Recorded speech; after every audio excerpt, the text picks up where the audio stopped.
Donc nous allons passer au quatrième dossier,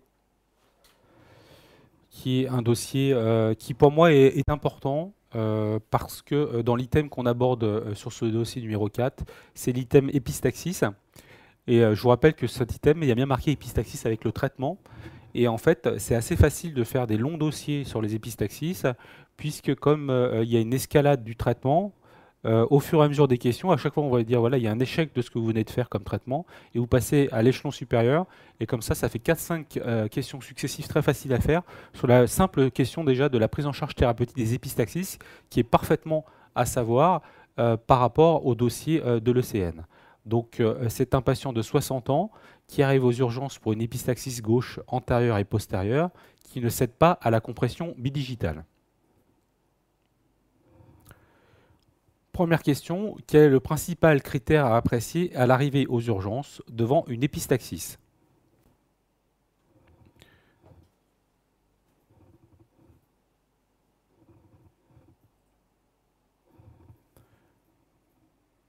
Alors on vous demande vraiment la chose la plus importante dans la prise en charge d'une épistaxis, c'est ce qu'on dit toujours, c'est apprécier le retentissement hémodynamique de l'hémorragie.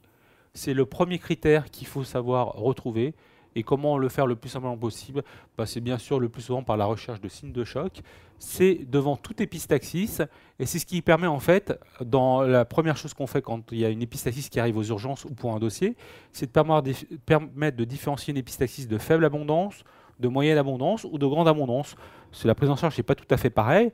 Et comme je dis toujours, on meurt toujours en France d'épistaxis. C'est une pathologie qui est grave, potentiellement grave. Donc il faut savoir la prendre en charge. Et c'est vraiment très très différent. Quelqu'un qui a juste une petite épistaxis, on va dire banale, de petite abondance, bien tolérée, de quelqu'un qui vient avec une grande hémorragie bilatérale, antérieure, postérieure, mal tolérée. La prise en charge n'est pas complètement la même. Et c'est pour cette raison que la première chose qu'on vous demande de faire, c'est apprécier le retentissement hémodynamique de l'hémorragie. C'est le critère principal qu'on vous demandera toujours dans les débuts des questions sur les épistaxis. Et après, une fois qu'on a abordé ce point important, la deuxième question qui viendra toujours rapidement aussi, c'est la question sur la prise en charge, et notamment quand il s'agit d'une épistaxis de grande abondance, bien sûr mal tolérée.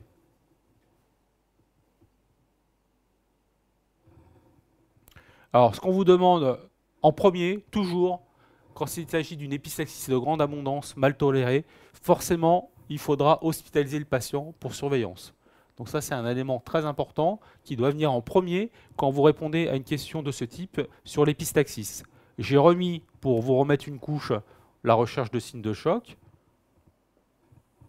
toujours par rapport au retentissement hémodynamique de l'hémorragie, qui dit hospitalisation, recherche de signes de choc, épistaxis de grande abondance, pas bien supporté, il faut tout de suite poser une voie veineuse avec une perfusion. C'est les premiers gestes à proposer chez un patient qui vient pour une épistaxis de grande abondance mal tolérée. Et immédiatement, on fait partir un bilan, NFS, groupe Rhésus. Pourquoi groupe Rhésus? J'insiste sur le groupe Rhésus. Ce n'est pas du tout rare d'être obligé de transfuser des patients qui ont une épistaxis. Et quand on revient sur le terme de tout à l'heure d'une épistaxis mal tolérée et surtout le caractère de gravité avec éventuellement des gens en France qui meurent encore d'épistaxis, et ben c'est le cas le plus habituel des petits papilles polyvasculaires sous anticoagulants ou sous antiagrégants, notamment Plavix, qui va venir une première fois aux urgences. Il va être traité, éventuellement on le verra comment. Il repart chez lui à la maison, et puis il va pas bien. Il revient le lendemain parce qu'il saigne toujours. Il est à nouveau vu aux urgences, et puis on lui refait un petit quelque chose, et puis il retourne chez lui parce qu'il va un petit peu mieux. Mais chez lui, il est tout seul et ça va pas très bien, il continue à saigner. Il revient une troisième fois, et c'est là où on commence à avoir un problème, puisque c'est pour ça que quand on met NFS, c'est l'hémoglobine, surtout qui est important. C'est qu'au départ, il peut avoir 13 ou 14 d'hémoglobine, et puis au bout de 3 jours ou 4 jours, parce qu'il aura saigné de façon un peu constante pendant 72 heures avec des passages réguliers aux urgences, et ben, il va arriver aux urgences à 6 ou 7 d'hémoglobine, et c'est là où c'est pas bien toléré. Donc dans épistaxis à répétition récidivante chez les patients en mauvais état général avec plein de pathologies, et ben, c'est là où on va avoir des problèmes, et c'est là où les gens peuvent mourir d'épistaxis aux urgences par choc hypovolémique parce qu'ils n'auront pas été finalement pas suffisamment bien pris en charge. Et c'est pour cette raison qu'à 6 ou 8 d'hémoglobine, parfois, on est obligé de transfuser les patients. Donc, il faut leur demander un groupe Rhésus dans le bilan initial de quelqu'un qui a une épistaxis grave, mal tolérée, avec TP, TCK et l'INR par rapport au traitement, notamment s'ils prennent des anticoagulants. Et les plaquettes, c'est aussi quelque chose d'important dans le bilan initial. Très important aussi dans les petites mesures associées qui rapportent toujours des points dans la prise en charge. Il faut toujours insister sur des patients qui sont toujours un petit peu stressés et angoissés à juste titre par leur hémorragie. Donc moi j'aime bien, et il faut le faire, calmer le patient, voilà, le rassurer, le mettre au calme. Ça, c'est des choses qui font partie de la prise en charge du patient. Un point important également, c'est le faire moucher, notamment avant le traitement. Le terme mouchage des caillots.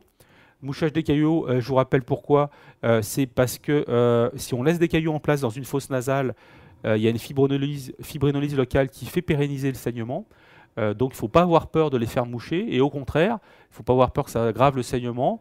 Au contraire, on fait moucher le patient et on peut avoir la surprise parfois que le patient va sortir des gros caillots, gros comme mon pouce. Et puis, même dans les épistaxis de grande abondance, le simple fait d'avoir fait moucher les caillots, le patient après ne saigne plus. Donc, ne pas oublier, et vraiment c'est un geste qui peut rendre service. On faire moucher le patient, c'est très important.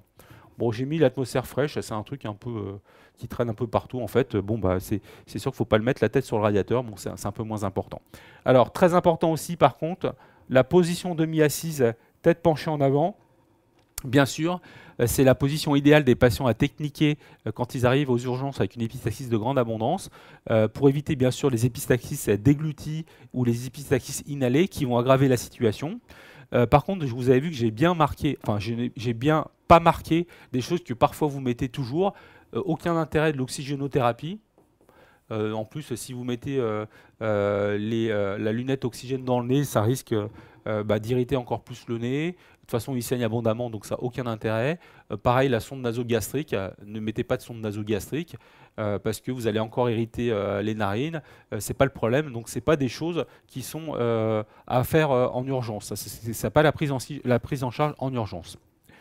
Par rapport au saignement, bien sûr, ce qu'on vous demandera en premier, c'est un tamponnement ou un méchage, c'est le même terme, on va voir ce que ça veut dire. Tamponnement ou méchage antérieur.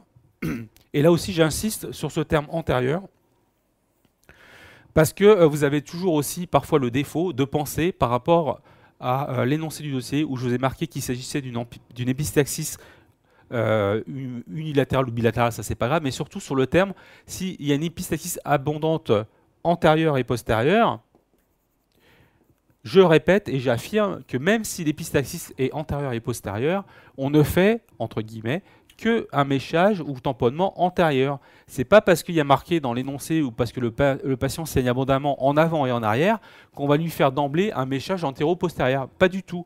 La première étape, c'est toujours un méchage antérieur fait après la compression bidigitale, puisqu'on avait vu que la première étape, la première escalade, la première marche, c'est la compression bidigitale entre le pouce et l'index, 10 minutes montre en main. Mais parfois, notamment dans les épistaxis de grande abondance, c'est inefficace, mais il faut quand même le préciser. C'est pour ça que ça vous a été précisé dans le dossier. Puis le deuxième niveau, c'est toujours après la compression bidigitale, c'est le tamponnement ou le méchage antérieur, même en cas d'épistaxis antérieure et postérieure. On commence toujours par ça, et puis on verra après si ce n'est pas efficace. Concernant l'antibiothérapie, ce n'est pas du tout une erreur de mettre les antibiotiques, ce n'est pas systématique, mais ce n'est pas une erreur. Vous n'aurez pas de points en moins, en tout cas si vous mettez antibiothérapie. Vous n'aurez pas de points non plus si vous l'oubliez, mais c'est vrai que souvent on met encore des antibiotiques, même s'il y a quelques recommandations récentes qui semblent dire que ce n'est pas forcément nécessaire de proposer des antibiotiques. En ORL, on les met quand même encore assez souvent. Un point sur les sédatifs, c'est des patients qui sont souvent très énervés. Même si on les met au calme, on les rassure. ils sont toujours un peu stressés, donc ce n'est pas du tout une erreur de leur proposer des sédatifs à type d'anxiolytiques ou même de neuroleptiques. De toute façon, ils sont hospitalisés, il faut les détendre par ces moyens, il n'y a pas de souci, ça peut être nécessaire. Un point important quand vous faites, alors là c'est primordial, quand vous proposez un traitement de prise en charge d'une épistaxie, il y a forcément un moment où il faut mettre la surveillance. Surveillance de quoi? Bien sûr de la tension artérielle et surtout du saignement. Comment on surveille quelqu'un qu'on a méché? Bien sûr, on va lui faire ouvrir la bouche, examen de la cavité buccale à la baisse-langue pour vérifier l'absence d'épistaxis postérieure résiduelle. Ça pourrait vous être demandé en question supplémentaire. Comment vérifier que votre traitement par tamponnement ou méchage antérieur est efficace? Vous vérifiez bien sûr que ça ne coule pas en arrière. Donc si vous ne faites pas ouvrir la bouche du patient, vous ne pouvez pas savoir si vous êtes efficace. Donc vous le surveillez, et s'il y a surveillance, comme c'est grave, en hospitalisation, j'y reviens pas. Par rapport à la tension, c'est vrai que chez un patient ou dans un énoncé du dossier, on vous mettrait qu'il a une tension artérielle élevée. C'est un facteur de pérennisation aussi, de pérennité du saignement. Donc n'hésitez pas à lui donner un traitement antihypertenseur éventuel. Et la petite dernière chose auquel il faut toujours penser dans cette prise en charge, vous voyez qu'il y a plein de rouge dans cette question. C'est une question qui est importante, donc c'est pour ça que j'y prends un petit peu de temps. Par rapport au traitement potentiel que pourrait avoir votre patient dans l'énoncé de votre dossier, notamment s'il est sous anticoagulant, vous n'êtes pas obligé, moi je vous déconseille de marquer arrêt systématique des anticoagulants. En pratique, on ne fait pas ça. C'est pour ça que j'ai entouré l'INR dans le bilan.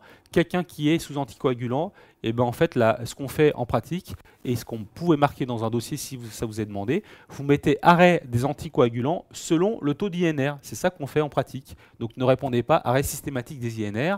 Et si c'est un patient qui est sous anticoagrégant, soit sous aspirine ou soit sous Plavix, alors là c'est peut-être un peu plus compliqué comme prise en charge. Moi je vous conseille de marquer pour les anti-agrégants, vous marquez arrêt du Plavix ou de l'aspirine selon la pathologie cardiovasculaire du patient. Pour vous donner deux exemples extrêmes, un patient âgé qui serait sous aspirine depuis 20 ans parce que son médecin traitant lui a donné un peu d'aspirine pour faire fluidifier le sang, raisonnablement, on pouvait l'arrêter sans arrière-pensée.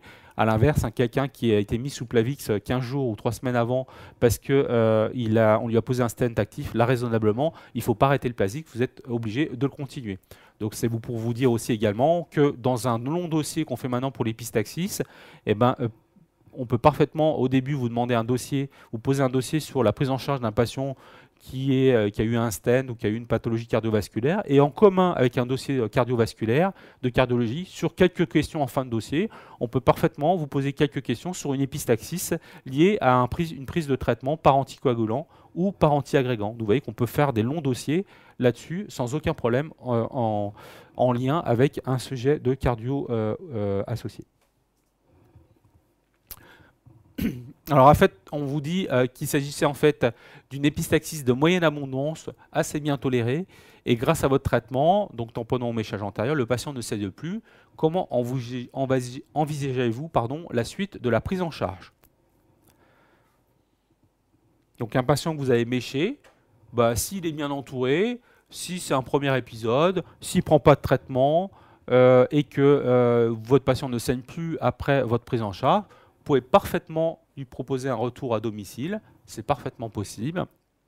Par contre, il faut bien sûr lui demander de reconsulter en ORL à 48 heures. La plupart des méchages, on le verra, c'est des méchages qu'on laisse en place 48 heures.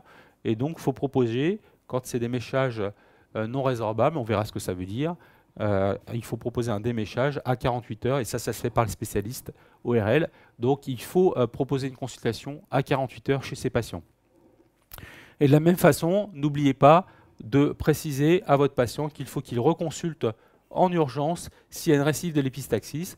On revient à ce qu'on disait tout à l'heure, c'est ces cas qui sont embêtants, c'est si le patient continue à saigner chez lui, et c'est des risques d'aggravation de sa symptomatologie.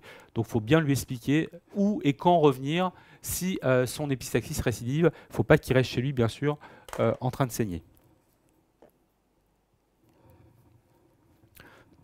Tout s'est finalement bien déroulé.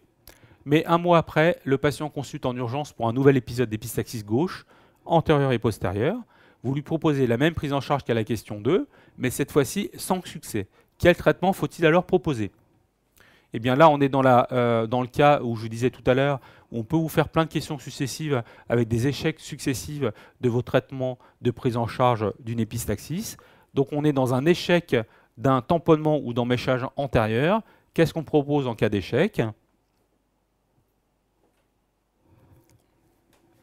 Eh bien, c'est ce qu'on appelle l'échelon supérieur, méchage ou tamponnement antérieur et postérieur. Donc là, on est exactement dans l'indication de ce qu'on fait le plus souvent actuellement, qui est en fait ce qu'on appelle la mise en place d'une sonde à double ballonnet, qu'on va voir dans quelques instants pour bien vous mettre en tête ce que c'est qu'une sonde à double ballonnet. Donc c'est voilà, la prise en charge habituelle. En cas d'échec d'un méchage ou tamponnement antérieur, on passe au stade supérieur et actuellement, le plus souvent, c'est une sonde à double ballonnet. Quand on a une sonde à double ballonnet, n'oubliez pas dans la prise en charge les antalgiques parce que c'est très douloureux et ça se fait là par contre toujours en hospitalisation pour une surveillance chez un patient qui a une sonde à double ballonnet. Et toujours la même chose, malgré votre prise en charge, le patient est hospitalisé, il saigne toujours, il a une sonde à double ballonnet en place, ça ne marche pas, qu'est-ce qu'on propose? On passe à l'échelon supplémentaire et on est dans le cadre de ce qu'on appelle une embolisation. Ça se fait dans des services de neuroradiologie interventionnelle, le plus souvent sous anesthésie locale. Moi, je vous demande de ne pas faire trop de bêtises, c'est-à-dire ne rentrez pas trop dans les détails et proposez, quand vous avez dans ce stade d'embolisation, parce que vous risquez de faire des confusions par rapport à l'anatomie qui n'est pas toujours bien su, ce qui est normal à votre stade. Proposez, quand vous faites des embolisations, des branches de la carotide externe. N'allez pas plus loin.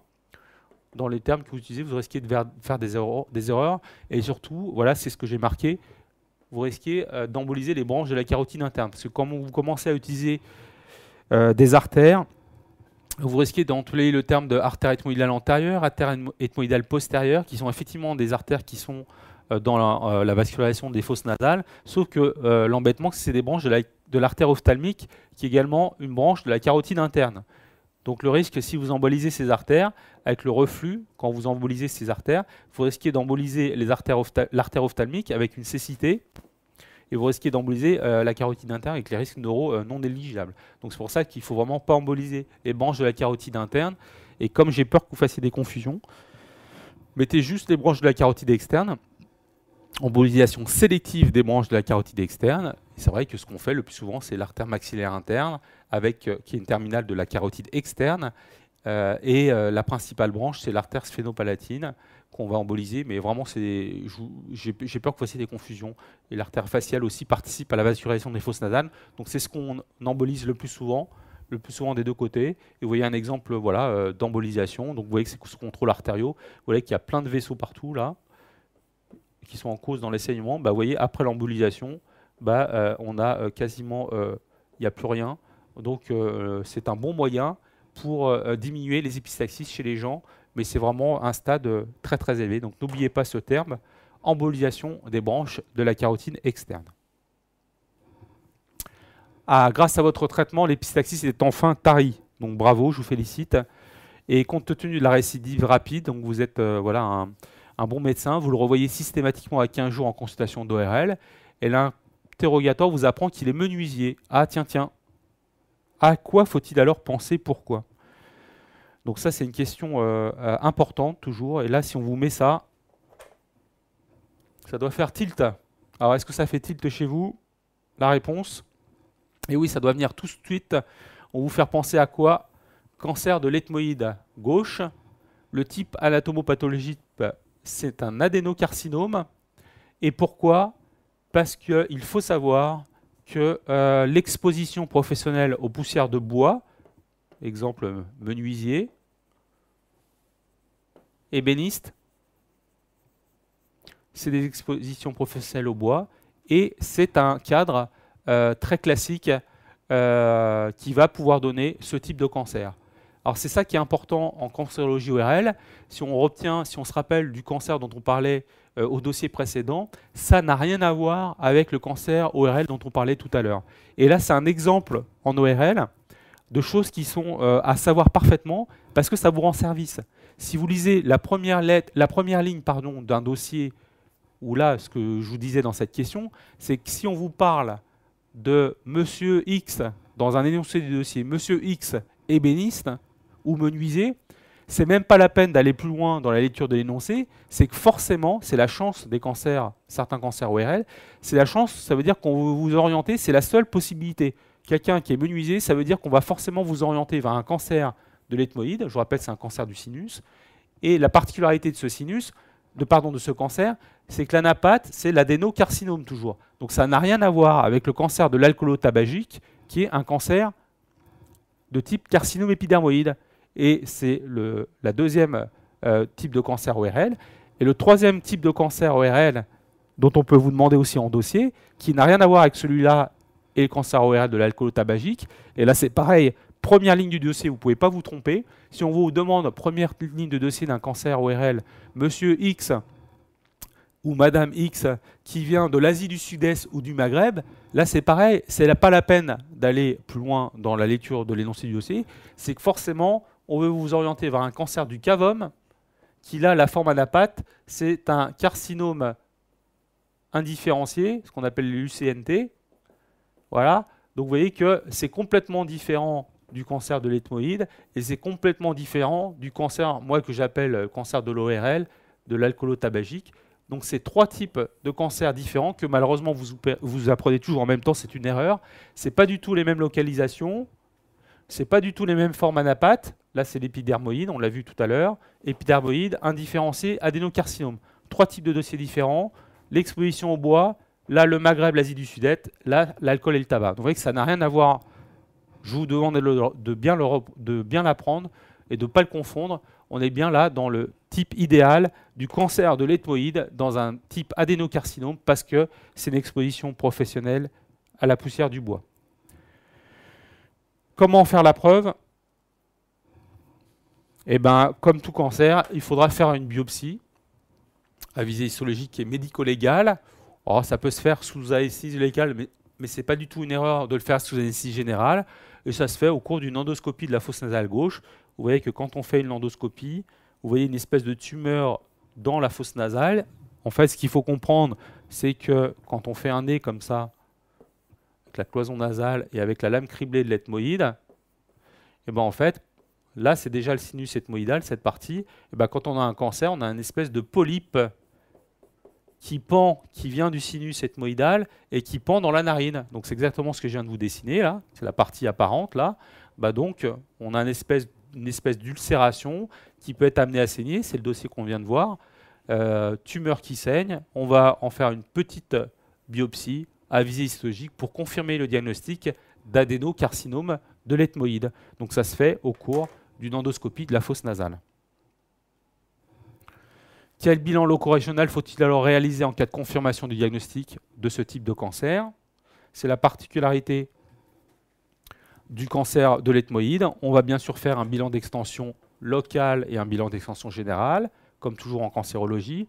Qu'est-ce qu'on fait comme bilan d'extension locale dans un cancer de l'ethmoïde? Eh bien, on fait un scanner des fosses nasales et des sinus en coupe axiale et coronale. Je vous l'ai mis. Voilà la zone suspecte de ce côté-là de ce scanner. Et puis on fait toujours une IRM pour apprécier, comme je vous disais tout à l'heure, qu'on n'est quand même pas très loin de la base du crâne, l'étage antérieur et l'étage moyen. Donc on va faire une IRM des fosses nasales et des sinus, qu'on a fait chez ce même patient. Et vous voyez également ici, voilà, là, c'est la même chose que là. Là, c'est le scanner. Là, c'est l'IRM. Ça permet d'avoir un bon bilan d'extension locale afin de vérifier l'absence d'extension vers la base du crâne, vers le cerveau. Dans le bilan d'extension générale, on fera le plus souvent un scanner thoraco-abdominal, donc pour le M, pour éliminer des métastases éventuelles qui sont plutôt rares, mais qu'il faut rechercher. Et ce n'est pas du tout une erreur de demander actuellement un PET scan dans le bilan d'extension générale d'un cancer de l'ethmoïde pour vérifier, là encore, l'existence de localisation à distance. Donc là, je répète, le PET scan, on n'est plus du tout dans le cadre du cancer de l'alcoolotabagique, du carcinome épidermique qu'on a vu au dossier précédent, où vous avez bien marqué qu'il n'y avait pas besoin de faire un PET scan. Là, on n'est pas du tout dans les mêmes cancers. le cancer de l'ethmoïde, un PET scan, ce n'est pas du tout une erreur de le demander. Et de la même façon, entre parenthèses, si vous êtes toujours dans le cadre du cancer du cavum, qui, je vous répète, est une forme aussi particulière de cancer qui n'a rien à voir avec le cancer ORL de l'alcool tabagique ou le cancer de l'ethmoïde, là aussi, dans le cancer du cavum, vous pourrez demander un PET scan. Donc ça vous permet de résumer à nouveau les indications du PET scan en cancérologie ORL, cancer de l'alcool tabagique, carcinome épidermoïde, le plus souvent pas besoin de PET scan.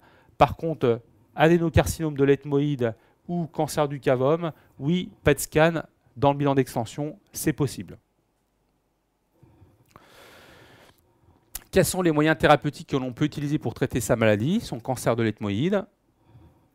Là encore, la décision de traitement, elle se prend au cours d'une réunion multidisciplinaire d'oncologie. Toujours la même chose, on est dans la cancérologie. Qu'est-ce qu'on fait comme traitement? On peut parfaitement proposer une chirurgie d'exérèse, soit par voie endoscopique, soit par voie externe plus classique. Et puis, comme tout traitement d'un cancer, et d'un cancer ORL en particulier, il peut parfaitement être nécessaire de faire de la radiothérapie et de la chimiothérapie. Voilà, si vous répondez ça, vous aurez toujours bon en cancérologie ORL. On ne vous demandera jamais de faire des protocoles puisqu'ils sont très nombreux. Tous ces protocoles peuvent s'associer entre eux sous divers protocoles, chirurgie puis radiothérapie et chimiothérapie, dans n'importe quel ordre. N'ayez pas peur, ça ne vous sera pas demandé. Sachez qu'il existe ces trois moyens thérapeutiques, chirurgie, radiothérapie et chimiothérapie, qui peuvent s'articuler entre eux selon différents protocoles. Si vous dites ça, déjà, vous aurez tous les points, sans oublier le traitement éventuel des ganglions, ça j'y reviens pas. Par contre, je reviens à ce dernière chose qui est plus particulier au cancer de l'ethmoïde. Si on revient au problème du bois, exposition professionnelle au bois, c'est un des seuls cancers ORL qui peut être déclaré en maladie professionnelle, notamment, donc, je vous rappelle, menuisier, ébéniste, professionnel exposé aux poussières du bois. Et donc, il ne faut pas oublier de faire la déclaration de maladie professionnelle par le médecin traitant, puisque c'est lui qui fait la déclaration de maladie professionnelle. Et on n'oublie pas, notamment, on rajoute bien sûr la prise en charge ALD30, également par le médecin traitant. Ça aussi, il ne faut pas l'oublier, ça pourrait vous être demandé sur une question supplémentaire. Donc en conclusion, sur ce dossier sur épistaxis, n'oubliez pas les facteurs de risque qu'on a vus avec le bois à rechercher, même si c'est rare, c'est très facile à faire un dossier là-dessus, avec l'examen clinique sans aucun problème. N'oubliez pas l'endoscopie, pas la pandoscopie, l'endoscopie de la fosse nasale pour l'épistaxis. Le bilan d'extension locale, on l'a vu, IRM et TDM. Général, c'est le PET scan. Très bien. Pré-thérapeutique, on n'y revient pas. Les moyens thérapeutiques, on n'y revient pas. L'arrêt des facteurs de risque, il n'y en a pas dans le cancer lié à l'épistaxis et au bois. Ça, vous l'avez bien compris. Je reviens juste pour que vous compreniez bien par rapport au méchage, parce que vous avez toujours des notions qui sont un peu virtuelles, ce qui est normal. Si vous regardez mon nez de profil, on a toujours l'impression, en voyant le nez de quelqu'un de profil, vu la forme du nez, qu'il faut mécher vers le haut du nez. Non, c'est une erreur. Vers le haut du nez, comme je vous l'ai expliqué, il y a plein de structures anatomiques qui sont gênantes. Ce n'est pas du tout là que ça saigne. Il y a plein de structures osseuses et cartilagineuses qui vont gêner un méchage vers le haut, qui vont être très très douloureux et très désagréables. Donc il ne faut surtout pas mécher. Au contraire, il faut mécher toujours parallèle au plancher des fosses nasales. Et là, on a deux moyens thérapeutiques à notre disposition. Donc là, je vous ai amené ces moyens thérapeutiques. C'est le méchage non résorbable, ici dans ma main droite, et le méchage résorbable dans ma main gauche. Ça s'appelle le Bérocel, M-E-R-O-C-E-L. C'est du matériel qui est non résorbable. C'est au départ un bâton très très dur qui fait soit 4 cm et demi, 8 cm, 10 cm. Le plus souvent, on utilise 8 cm, c'est la taille idéale. On le prend entre le pouce et l'index et on va l'enfoncer parallèle au plancher des fosses nasales, complètement, entièrement jusqu'au bout. Donc c'est un peu douloureux, mais c'est possible. On le fait complètement, ça a révolutionné la prise en charge des épistaxis. Ce bâton qui est au départ très très dur, au contact du sang, va s'expandre dans la fosse nasale comme une éponge, et c'est ça qui va assurer la compression à l'intérieur de la narine et qui va permettre de stopper les saignements. Donc ça marche très traitement. Le seul petit inconvénient, c'est qu'on va être obligé de l'enlever au bout de 48 heures. Donc c'est ça qu'on appelle le déméchage au bout de 48 heures par l'ORL. Ça peut être un peu douloureux. Ça peut faire des récidives d'épistaxis si ça traumatise à nouveau la muqueuse, mais c'est parfaitement utilisable, c'est ce qui marche le mieux dans la prise en charge des épistaxis. Et puis on peut utiliser aussi du matériel résorbable, c'est ce qu'on appelle le Surgicel, SURGICEL. C'est une compresse très friable qui est recouverte de produits coagulants. Là encore, on va utiliser cette petite pince des oreilles qui s'appelle la pince de Politzer. Et puis on va en fait mécher le patient. Je vous répète, jamais vers le haut, impossible, douloureux et risqué. On pourrait éventuellement traumatiser la lame criblée et le cerveau. Donc on va mécher parallèle au plancher des fosses nasales. D'arrière en avant, on va combler toute la narine avec cette compresse qui, au contact du sang, va former un espèce de gros caillot noirâtre, très très dur. Et c'est ça qui va stopper le saignement et qui va se déliter avec le temps. C'est pour ça que c'est résorbable. Ça va se résorber avec le temps sous forme de 2 petits débris noirâtres en une quinzaine de jours. Et donc ça, c'est parfaitement utilisable, et notamment chez les patients qui sont sous anticoagulants ou sous Plavix, sous aspirine, parce qu'on n'aura pas besoin de l'enlever, et ça va être très efficace chez ces patients. En cas rare où ce méchage est inefficace, on va passer au stade supplémentaire. Donc on vient de parler du méchage antérieur. Le méchage antéro-postérieur, c'est l'utilisation actuelle des sondes à double ballonnet. Je vous ai amené une sonde à double ballonnet. Donc c'est des sondes semi-rigides qui sont très faciles à mettre. Là c'est pareil, jamais vers le haut, c'est impossible, très douloureux et risqué. Toujours parallèle au plancher des fosses nasales. On va mettre cette sonde complètement jusqu'au bout, jusqu'à la garde. On va en fait sentir le contact du bout de la sonde avec la partie postérieure du rhinopharynx. Et dès qu'on a ce contact, il y a en fait 2 ballonnets. Un premier où c'est marqué 10 et un deuxième où c'est marqué 30. On va gonfler avec de l'eau. Voilà, je gonfle le premier ballonnet qui est le ballonnet postérieur. On peut aller jusqu'à 10, c'est le maximum. En général, on va à 8. Et une fois qu'on a gonflé à 8, on va tirer un tout petit peu pour gonfler, pour bloquer le ballonnet dans la partie postérieure du nez. Donc il n'y a plus de sang qui coule en arrière. Donc c'est la partie, on va dire, postérieure du méchage. Et une fois qu'on avait fait ça, on va gonfler le deuxième ballonnet, qui est le ballonnet le plus antérieur, qui est beaucoup plus gros. Il y a marqué 30, on peut aller jusqu'à 30. Alors on y va gaiement. Voilà, je gonfle le ballonnet postérieur. En fait, on va gonfler jusqu'à 20-25. En fait, on arrête quand le patient commence à hurler. Si le patient hurle, c'est que globalement, voilà, là, il a senti que c'était un peu dur. Forcément, on a gonflé complètement notre ballonnet antérieur.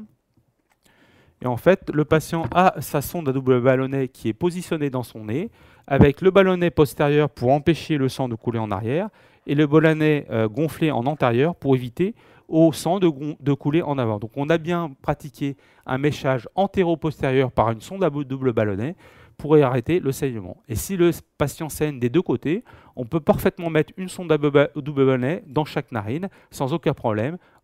On va laisser 48 heures et il faut normalement dégonfler les ballonnets toutes les 6 heures. Le seul inconvénient, c'est les sondes qui sont un petit peu chères et qu'il n'y a pas partout dans toutes les urgences. Donc si on n'est pas riche et qu'on n'a pas ces sondes, on peut parfaitement utiliser des sondes urinaires, 2 dans chaque narine, 4 sondes urinaires, pourquoi pas, ça marche très bien et ça rendra service dans la prise en charge des épistaxis.